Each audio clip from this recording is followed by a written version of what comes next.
نماز پڑھو اس سے پہلے کہ تمہاری نماز جنازہ پڑھی جائے، نماز پڑھو اس سے پہلے کہ تمہارا روح کا رشتہ تمہارے جسم سے ٹوٹ جائے، نماز پڑھو اس سے پہلے کہ موت سے تمہاری آنکھیں بند ہو جائے۔ میرے عزیز، میرے بھائی، اللہ اکبر، اگر تو نماز نہیں پڑھتا تو یاد رکھ، اپنے آپ پہ رحم کر، اپنے آپ پہ رحم کر۔ اللہ کے رسول غیب دا نبی صلی اللہ علیہ وآلہ وسلم نے فرمایا، سب سے زیادہ موت کے وقت اگر کسی کو تکلیف ہوتی ہے تو بے نمازی کو تکلیف ہوتی ہے۔ قیامت کے دن سب سے زیادہ عذاب اگر کسی کو ہوگا تو بے نمازی کو ہوگا۔ ایک حدیث سن لیجئے جس کو علامہ عثمان ابن حسن نے درۃ الناصحین کے اندر نقل کیا ہے۔ یہ حدیث سن لیں، اس کے بعد ایک اور بات کر کے بات مکمل کرتے ہیں۔ دل کے کانوں سے سننا، میرے آقا صلی اللہ علیہ وآلہ وسلم کے دیوانوں، اپنی بات نہیں کر رہا ہوں، کتاب کے حوالے سے مصطفیٰ جان رحمت کی بات کر رہا ہوں۔ اے میرے بھائیو، کھیل کود میں کب تک زندگی گنواتے رہو گے؟ اے میرے بھائیو، کب تک اللہ سے دور بھاگتے رہو گے؟ اپنی بہنوں سے بھی کہتا ہوں، جہالت کی زندگی کب تک گزارو گی؟ کب تک سیریل، فلمیں، گانے، باجے، تماشوں میں مصروف رہو گے؟ ہائے ہائے، جو قوم اہل بیت کی محبت کا نعرہ لگائے اس قوم کی زندگی میں سجدہ نہیں، حالانکہ سجدہ کیا امام علی مقام نے سجدہ کیا، آخری سجدے ہی میں تو جان گئی امام کی۔ سیدہ فاطمہ الزہرا آخری وقت تک سجدہ کرتی رہی، مولا کائنات نے آخری وقت تک، ان کی شہادت بھی تو مسجد میں ہوئی۔ مجھے حیرت ہے، مولا علی نے مسجد میں شہادت پائی، سیدہ فاطمہ نماز کی حالت میں اللہ اکبر پوری رات گزار دیتی ہے، امام حسین نماز کی حالت میں شہادت پائے۔ میری قوم کو کیا ہو گیا؟ یہ قوم نماز کی طرف نہیں آتی، اس قوم کو نماز کی توفیق نہیں ہوتی۔ میرے بھائیو، ہم اللہ کا عذاب برداشت نہیں کر سکتے، کتنی بھی طاقت ہو، کتنی بھی قوت ہو، خدا کا عذاب برداشت نہ کر سکو گے۔ آئیے صاحب درۃ الناصحین سے ایک روایت سن لیتے ہیں، اپنی بات نہیں، رسول اللہ کا فرمان۔ ایک بار ایسا ہوا، میرے آقا اپنے یاروں کے ساتھ مسجد نبوی میں جلوہ گر ہے، میرے سرکار مسجد نبوی میں جلوہ فروز ہے۔ ایک جوان روتے ہوئے مسجد نبوی میں آتا ہے، اور مسجد نبوی میں آنے کے بعد اس کی آنکھوں میں آنسو تھے۔ اللہ کے رسول غیب دا نبی صلی اللہ علیہ وآلہ وسلم اس کو روتا ہوا دیکھ کر اس کے حال زار پہ رحم کرتے ہوئے اس سے پوچھتے ہیں، اے جوان، تو کیوں رو رہا ہے؟ تیرے رونے کی وجہ کیا ہے؟ تیری آنکھ میں آنسو کیوں ہے؟ اس جوان نے کہا، یا رسول اللہ صلی اللہ علیہ وآلہ وسلم، میرے ماں باپ آپ پہ قربان۔ آقا، میرے باپ کا انتقال ہو گیا، میرا باپ مر گیا، میں دیہات میں رہتا ہوں، میرے باپ کو نہ کوئی غسل دینے والا ہے، نہ کوئی کفن پہنانے والا ہے، یا رسول اللہ، اس لیے میں رو رہا ہوں۔ میرے باپ کی موت کے بعد بھی نہ کوئی غسل دینے والا، نہ کوئی کفن پہنانے والا۔ اللہ کے رسول غیب دا نبی مصطفیٰ جان رحمت صلی اللہ علیہ وآلہ وسلم نے سیدنا صدیق اکبر اور فاروق اعظم سے فرمایا، تم دونوں جاؤ اور جا کر کے اس کے باپ کو غسل دو اور اس کے باپ کو کفن پہناؤ۔ اللہ اکبر، جب میرے آقا کے دونوں یار صدیق و فاروق تشریف لے گئے اس کو نہلانے کے لیے، جیسے اس کے منہ سے چادر ہٹائی، اس کے منہ سے کپڑا ہٹایا، کیا دیکھا؟ اس کا منہ کالے سور کی طرح تھا، اس کا منہ کالے خنزیر کی طرح تھا، یعنی اس کا منہ انسانوں کی طرح نہیں تھا بلکہ کالے سور کی طرح، کالے خنزیر کی طرح۔ یہ بات میری نہیں ہے میرے بھائی، صاحب درۃ الناصحین اس کے ذمہ دار ہے، یہ مصطفیٰ جان رحمت کا فرمان ہے۔ جس کے کہنے پہ خدا کو ایک مانا ہے، جس کے کہنے پہ قرآن کو اللہ کی کتاب مانی ہے، اس رسول کا فرمان سن کر کے لرز جاؤ، اپنے آپ کو تباہ نہ کرو۔ یہ دنیا کا مال جس کے لیے رات و دن دوڑتے ہو، مرنے کے بعد یہی پڑا رہ جائے گا۔ تمہارے مال پر لوگ عیش کریں گے، تمہارے مال پہ لوگ آرام کریں گے۔ نہیں دیکھتے لوگ مر گئے مال چھوڑ کر کے، آج ان کی اولاد عیش کرتی ہے، ان کے لیے کبھی مغفرت کی دعا نہیں کرتی، ان کی قبروں پر کوئی جا کے فاتحہ پڑھنے والا نہیں، کوئی مغفرت کی دعا کرنے والا مانا نہیں، وہ مغفرت کی دعاؤں کو تڑپ رہے ہیں، مغفرت کی دعاؤں کو ترس رہے ہیں۔ میرے بھائیوں، اپنے آپ کو تباہ نہ کرو، اپنی آخرت کی فکر کرو، اپنی قبر کی فکر کرو، میدان محشر کی فکر کرو، اللہ کی عدالت کی فکر کرو۔ ہوا کیا؟ سیدنا صدیق اکبر اور فاروق اعظم فرماتے ہیں کہ جب اس کے چہرے سے ہم نے کپڑا ہٹایا تو اس کا منہ کالے خنزیر کی طرح، کالے سور کی طرح تھا۔ جیسے ہی ہٹایا، پیروں کے نیچے سے زمین کھسک گئی، زمین نکل گئی، فوراً اس کے منہ پہ کپڑا ڈالا اور ایک قاصد کو اللہ کے رسول غیب دا نبی صلی اللہ علیہ وآلہ وسلم کی بارگاہ میں بھیجا۔ جب قاصد حضور کے پاس آیا تو کہا یا رسول اللہ صلی اللہ علیہ وآلہ وسلم، صدیق و فاروق کو آپ نے اس کو غسل دینے کے لیے اور کفن پہنانے کے لیے بھیجا، لیکن اس کو کیسے غسل دے، کیسے کفن پہنائے؟ اس کا منہ تو سور کی طرح، کالے خنزیر کی طرح ہو گیا۔ اس دیہات میں اللہ کے رسول علیہ الصلوۃ والتسلیم بنفس نفیس تشریف لائے، میرے آقا بذات خود وہاں پر اس دیہات میں تشریف لائے، اور آنے کے بعد میرے آقا علیہ السلام نے پھر اپنے ہاتھ اٹھائے اور دعا کی، اے اللہ اس کا منہ ٹھیک کر دے، اس کا جو منہ کالے سور کی طرح، کالے خنزیر کی طرح ہوا ہے، اس کا منہ ٹھیک کر دے، اس کا منہ درست کر دے۔ جب دیکھا گیا حضور کی دعا تھی، عنایت کا جوڑا، اجابت کا سہرا، دلہن بن کے نکلی، دعائے محمد، اجابت نے جھک کر گلے سے لگایا، بڑی ناز سے جب دعائے محمد ہوا، یہ حضور نے دعا کی، اس کا چہرہ ٹھیک ہو گیا۔ فوری طور پہ صحابہ نے، اصحاب مصطفیٰ نے غسل دیا، غسل دینے کے بعد کفن پہنایا، کفن پہنانے کے بعد صحابہ کرام نے پھر اس کی نماز جنازہ پڑھی، صحابہ نے اس کی نماز جنازہ پڑھی۔ نماز جنازہ کس نے پڑھی؟ صحابہ نے۔ میرے بھائیوں توجہ کرنا، کسی مسجد کے امام نے نہیں، ہم جیسے مولوی صاحب لوگوں نے نہیں، اللہ اکبر، ہم جیسے پیر صاحب لوگوں نے نہیں، بلکہ اصحاب مصطفیٰ نے روئے زمین پر، روئے زمین پر چشم فلک نے اور پشت زمین نے انبیاء کے بعد اگر سب سے بہترین کوئی مخلوق دیکھا ہے تو اس کو اصحاب مصطفیٰ کہتے ہیں، اسے صحابہ کہتے ہیں۔ صاحب درۃ الناصحین کے مطابق صحابہ نے نماز جنازہ پڑھی، اور نماز پڑھنے کے بعد جب اس شخص کو قبر میں رکھا جانے لگا تو کسی نے دھیرے سے کہا، پہلے تو اس کا منہ کالے سور اور خنزیر کی طرح ہو گیا تھا، اب مرنے کے بعد جب منہ ایسا ہوا تو قبر میں رکھنے سے پہلے پہلے بھی تو ایک بار دیکھ لو کہ اس کا منہ کیسا ہے، دفن کرنے سے پہلے پہلے تو اس کا منہ دیکھ لو، منہ کیسا ہے۔ جب نماز جنازہ کے بعد اور دفن سے پہلے پھر کپڑا ہٹایا گیا چہرے سے تو اب بھی اس کا منہ کالے سور کی اور کالے خنزیر کی طرح تھا۔ اگر آج کسی کا منہ ایسا ہو جائے تو کتنا ہنگامہ ہوگا؟ اس وقت ہوا۔ دیکھنے والوں میں ہمت تھی، طاقت تھی، اللہ کے رسول زمین کے اوپر ظاہری طور پہ موجود تھے۔ صحابہ نے پوچھا، آقا اس کا منہ کالے سور کی طرح، کالے خنزیر کی طرح بار بار کیوں ہو جاتا ہے؟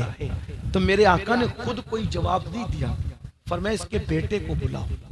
جب اس کے بیٹے کو بلایا گیا تو فرمایا، تو سچ بتا، میرا اللہ کسی پہ ظلم نہیں کرتا، میرا اللہ کسی پہ ظلم نہیں کرتا، زیادتی نہیں فرماتا، میرا اللہ تو اپنے بندوں سے بہت پیار کرتا ہے، وہ کسی کو اس طرح کی سزا بلا وجہ نہیں دیتا۔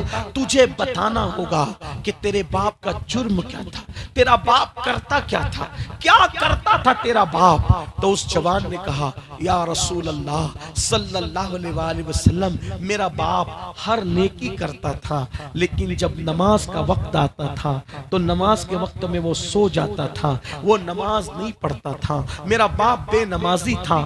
تب میرے آقا نے فرمایا، جو دنیا میں نماز نہیں پڑھے گا، جب قبر میں وہ دفن کیا جائے گا اور قیامت کے دن قبر سے اس کو اٹھایا جائے گا، جو دنیا میں نماز نہیں پڑھے گا، جب اس کو اس کی قبر سے قیامت کے دن اٹھایا جائے گا تو اس کا منہ بھی کالے سور اور کالے خنزیر کی طرح ہوگا۔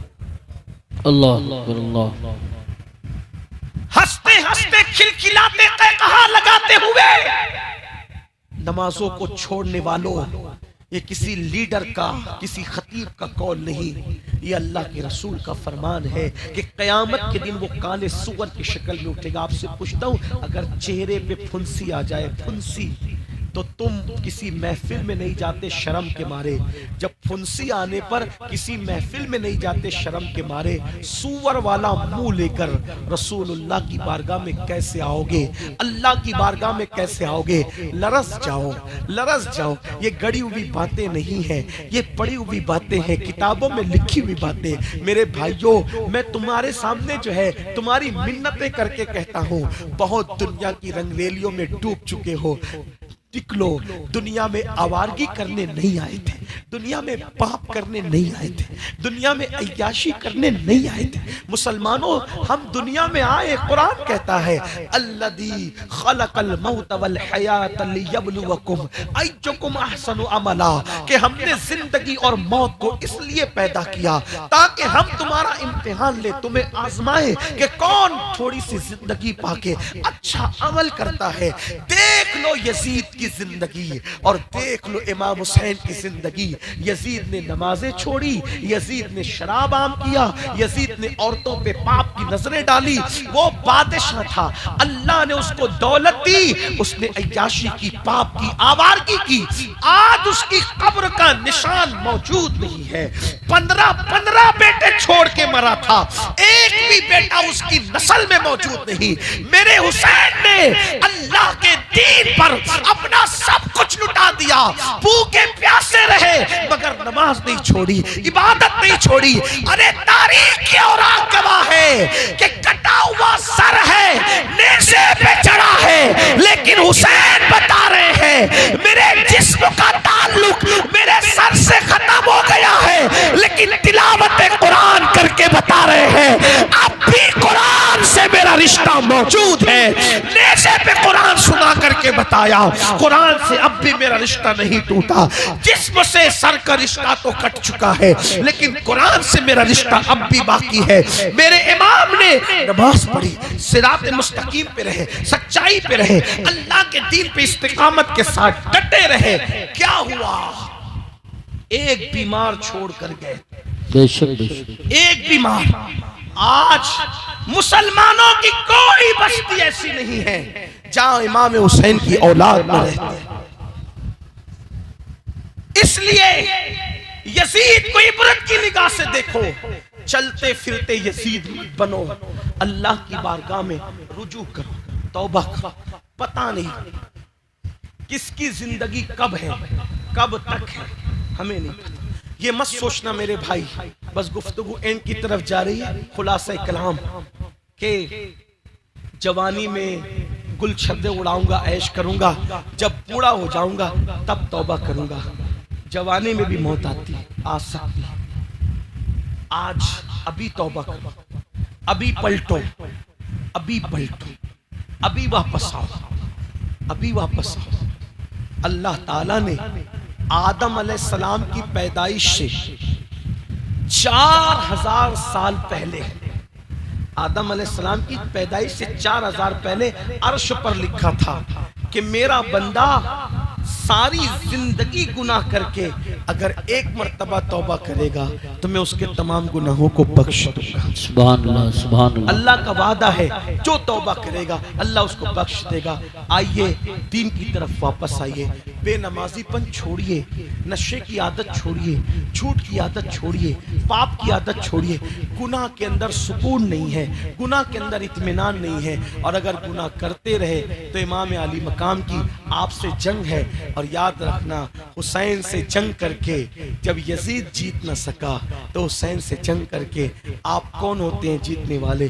تباہ ہو جاؤ گے، نسلیں مٹ گئی یزید کی۔ اللہ اکبر، اگر تم نے بھی کردار یزید اختیار کیا تو تم بھی تباہی کے دہانے پہ پہنچو گے۔ اس سے پہلے میں جانتا ہوں تم جان بوجھ کر حسین پاک سے جنگ نہیں لے رہے، تم پکے حسینی ہو، تم سچے حسینی ہو، تم سچے عاشق رسول ہو، تم سچے عاشق اہل بیت ہو، لیکن جو کچھ کر رہے ہو وہ لاشعوری طور پہ کر رہے ہو۔ اس لیے آج تمہیں یہ ہوشیار کرنے کے لیے، بیدار کرنے کے لیے گویا کہ بانگے درا دی جا رہی ہے، یعنی کہ